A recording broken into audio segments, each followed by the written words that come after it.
আমার সামনেও লাঠি দেওয়া আছে, ওই লাঠি দিয়া এই মূর্তিটারে বাইরে ভাঙবা, এটা আমার হুকুম, আমি বাদশার অর্ডার, আমি বাদশার ফরমান।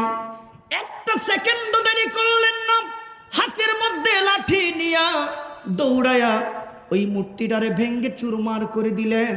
মুহূর্তের মধ্যে আলোচনা, এমপি বলে হায় হায়, মন্ত্রী বলে হায় হায়, এটা কি করলেন? এমন সময় ডাক দিয়ে বলেন, এই মন্ত্রী তুমি কেন ভাঙো নাই? ডাক দিয়া কয়, আমার দ্বারা রাজদরবারের কোনো ক্ষতি হবে এটা আমি চাই না, এই কারণে লাঠি আমি হাতে নেই নাই, এই কারণে মূর্তি আমি ভাঙি নাই। এই মন্ত্রী তুমি কেন ভাঙো নাই? একই জবাব।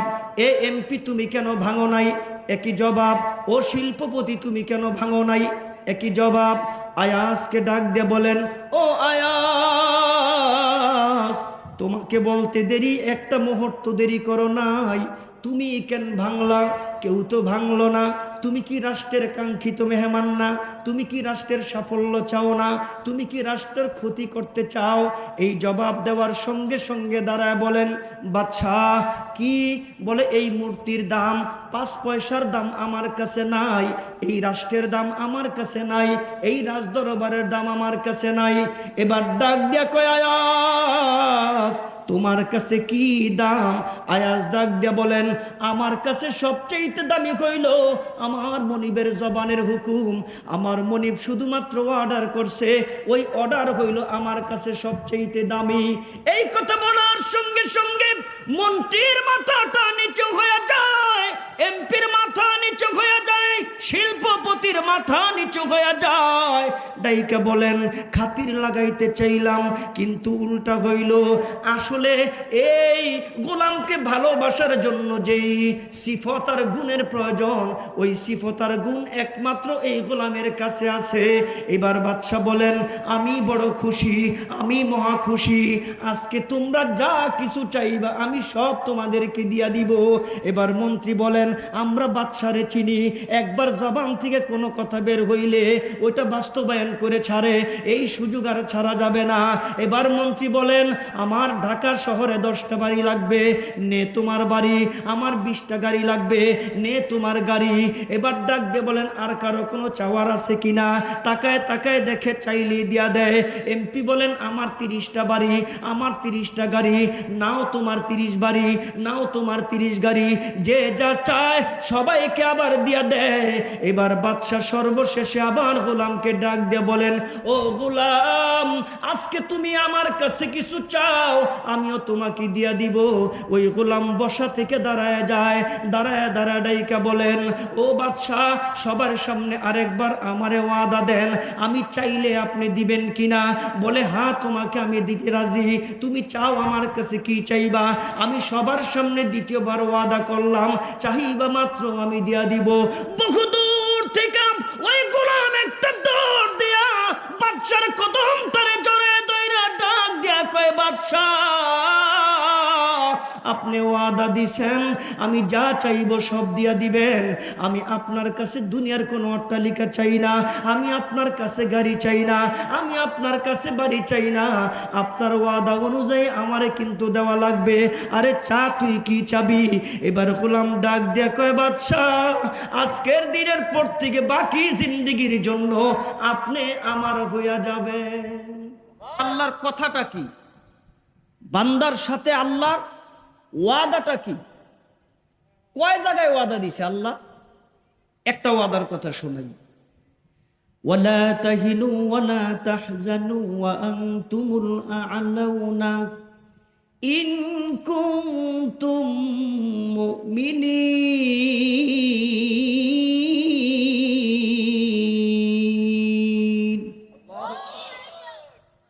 সময় কম দিকে মনে আল্লাহ আকবার কয় না হারা নাকি? কন্যা জোরে আল্লাহু আকবার। কুদুন ফাদুন ওই বক্তব্যের ওয়াজ ছাইরা দিছি, শেষ। যেটার লিগে দিছি সেটাই গেছে, এখন আর দেওয়ার দরকার আছে? 15-16 বছর কম জ্বালান জ্বালাইছি, এটা গেছে গা, এখন এগুলি শেষ। এখন আমাদের দেশ গুছানোর সময়, হামকে তামকে করার সময় না। এইটাও কয় ঠিক বলে, জোরে আওয়াজ দিয়ে কোন কথা ঠিক। দেন না উকি দেয় মাঝে মাঝে, কয় আগেই বালা ছিল। কি লিগে কয়? আমরা যে সংগ্রাম করে তাদেরকে বিদায় করছি, দেশ যদি সঠিকভাবে গুছাইতে না পারি এরা বলবে আগেরটাই ঠিক। এই সুযোগ তাদেরকে দেওয়া যাবে না। জোরে কর ঠিক কিনা? সুযোগ আজকে কামে লাগাইতে পারেন নাই। আপনারা কেমন হুজুর আপনারাই তো পারেন না। আসলেও তো আমরা পারি না। যে ক্যামেরা আমার দিকে চাই রইছে, সব কথা বলতেও পারি না। ইচ্ছা জাগে কেন ভাই? আমি আলেম, আপনি আলেম, আমি ইসলামী দল করি, আপনি ইসলামী দল করেন, আমি এলেমের নিসবতে আমি চলাফেরা করি, আপনি এলেমের নিসবতে চলাফেরা করেন। একটা জায়গায় বসতে পারি না, একটা সিদ্ধান্ত নিতে পারি না। মানুষ কি বলবে? আপনারই তো বইতে পারেন না, আপনারই তো সিদ্ধান্ত নিতে পারেন না, পাবলিকরা কনকে? আমাদের বদনসিব।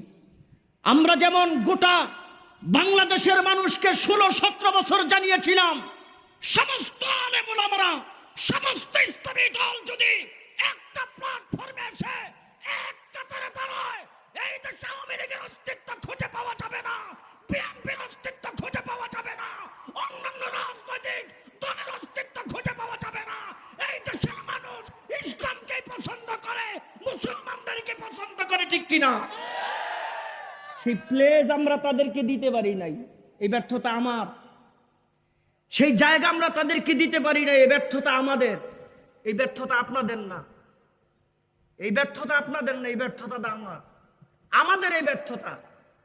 সত্যিকার অর্থে মুসলমান যদি চিন্তা করে, সিদ্ধান্ত নেয়, আমরা এখনো সিদ্ধান্ত নেই নাই। হাফিজ হুজুর রহমাতুল্লাহি আলাইহি একবার সিদ্ধান্ত নিয়েছিলেন। মানুষ বলেছিলেন তাকে, এ হাফিজ যে তুমি আল্লাহর ওলি, এ হাফিজ যে তোমার গ্রহণযোগ্যতা গোটা বাংলাদেশটা সারা পৃথিবীতে। রাজনীতিতে আসলা কেন? হাফিজ হুজুর রহমাতুল্লাহি আলাইহি জবাব দিছেন, যদি কোনো না কোনো কারণে আল্লাহ যদি আমার সুয়াল কইরা বসে, বাংলাদেশের মানুষ তোমাকে মনে প্রাণে, বাংলাদেশের মানুষ তোমাকে সবচেয়ে বেশি প্রিয় নেতা মনে করেছিলেন, বাংলাদেশের মানুষ তোমাকে সবচেয়ে বেশি পছন্দ করেছেন, এই জায়গায় তুমি তাদেরকে স্পেস দিলা না কেন? এই প্রশ্নের জবাব যেন আমাকে হাসরের ময়দানে দেওয়া লাগতে না পারে, এর লেগে জাতির কাছে আমি বট গাছ লইয়েছি। আজকে তার সন্তান আতাউল্লাহ হাফিজি রহমাতুল্লাহি আলাইহি হয়ে গেছে। 10টায় জানাজা। আলেমুল আমাদের সেখানে যাওয়ার কথা, সবাই সেখানেই গেছেন, কেউ থাকবে না। কিন্তু আমাদের ইতিহাস আমাদের সামনে রয়ে গেছে। আমরা যেন দিনের পর দিন সুযোগগুলিকে হারায় ফেলতেছি, আমরা যেন দিনের পর দিন বিচ্ছিন্ন হয়ে যাচ্ছি। ঐক্য মজবুত হওয়ার কথা, সেই জায়গায় আমাদের বিচ্ছিন্নতা আরো যেমন দিনের পর দিন বাড়তেছে। ও মুসলমান, এই জন্যে আমরা তো চাইতে পারি না। রমজান মাস, আল্লাহ পাকের ওয়াদা, এক এক দিন এক একটা দোয়া, ইফতার সামনে নিয়ে দোয়া করলে দোয়া কবুল হবে। তো কি দোয়া করবেন? দোয়া করতে তো শিখি নাই। চাবো কি চাবো, চাইতে তো শিখি নাই।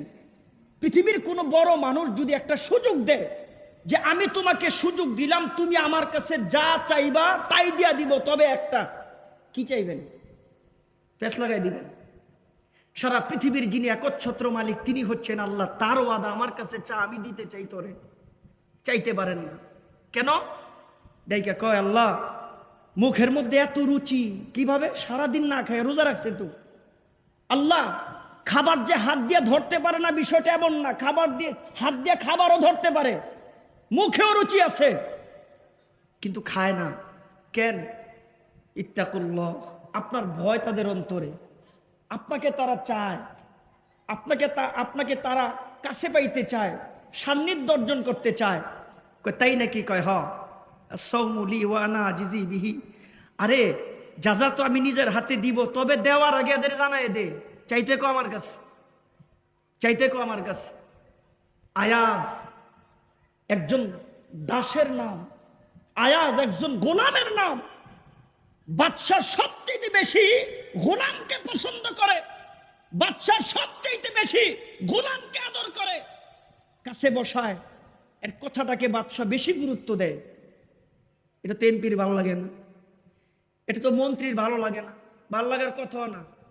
এমপি কয় আমি হইলাম এমপি, আমার কথার দাম নাই। আর চাকরের কথার দাম। মন্ত্রী বলে আমি মন্ত্রী, আমার কথার দাম নাই, চাকরের কথার দাম। শিল্পপতি বলে আমার কথার দাম নাই, চাকরের কথার দাম। বাদশা এটা এহসাস করতে পারছেন, বাদশা এটা বুঝতে পারছেন, আয়োজন করছে, আয়োজন সবাইরে বুঝাইবার জন্য। আমি একলা বুঝলে হবে না, তোরাও বুঝ। কই কি?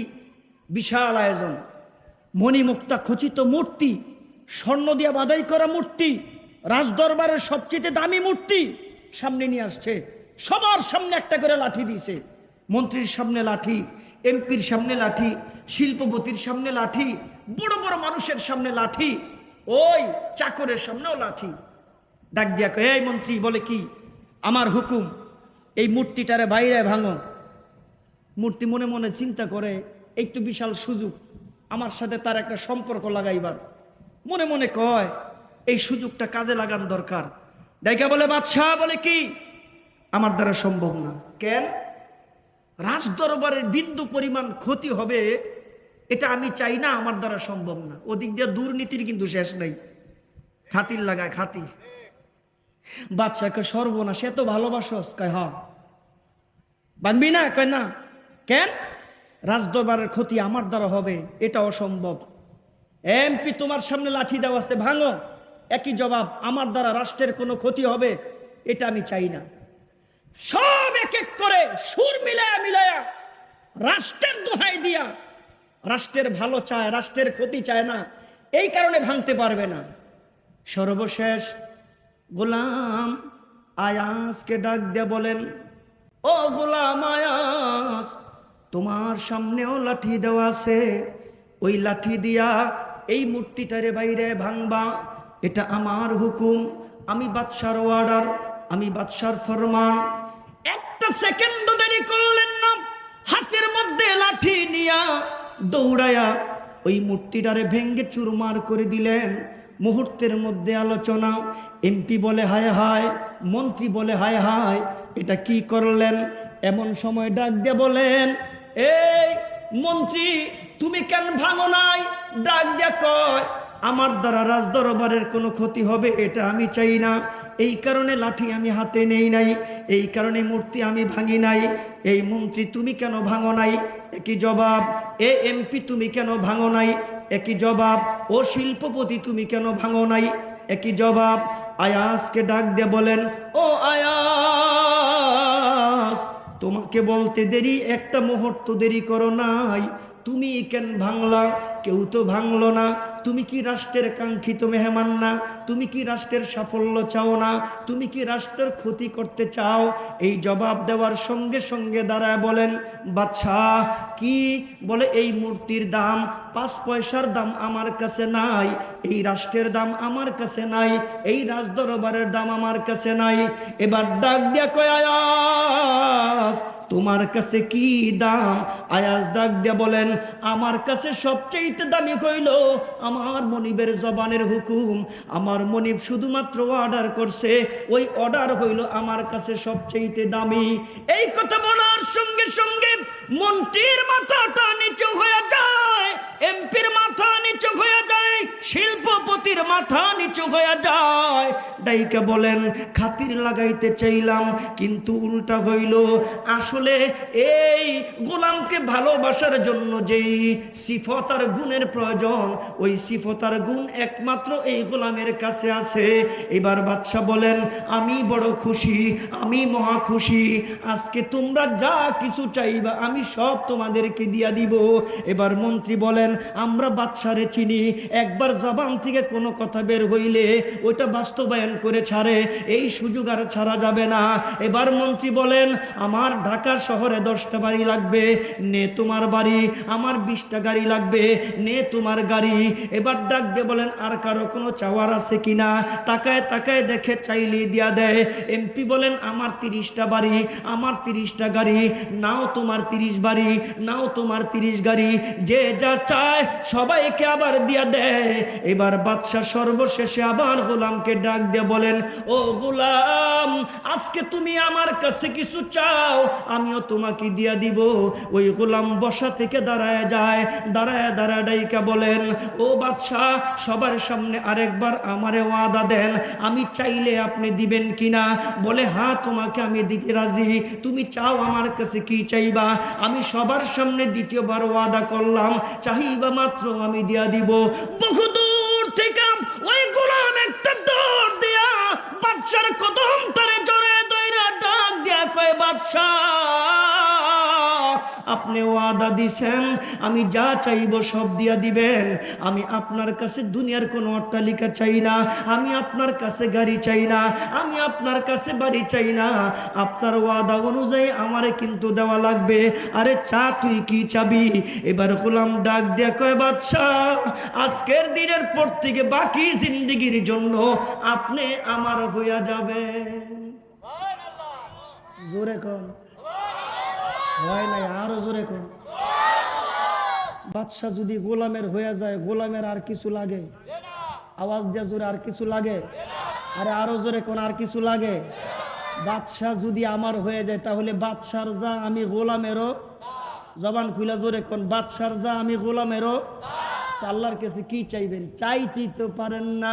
তু মুঝে আসমা দিয়া और तू मुझे रास्ता दिया, तू मुझे आसमां दिया और तू मुझे रास्ता दिया, नेमतों से भर दिया और सबसे बेहतर कर दिया, नेमतों से भर दिया और सबसे बेहतर कर दिया, मेरे सिर से पांव तक तेरे सनात कर दिया, देखने को आंख देकर भूलने को लब दिया, नाराए तकबीर।